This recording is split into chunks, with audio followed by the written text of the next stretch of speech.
Here's how you can turn on Wi-Fi auto-join on the iPhone.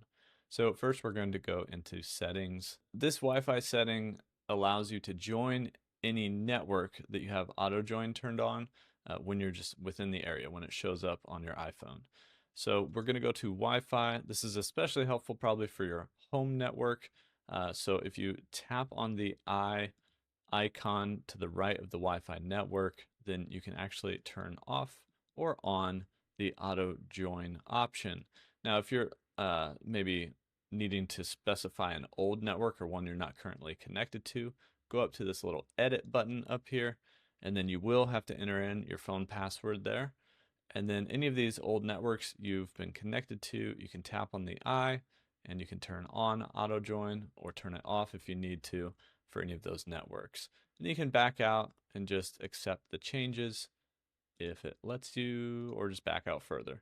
And that's how you can turn on auto join for Wi-Fi on your iPhone.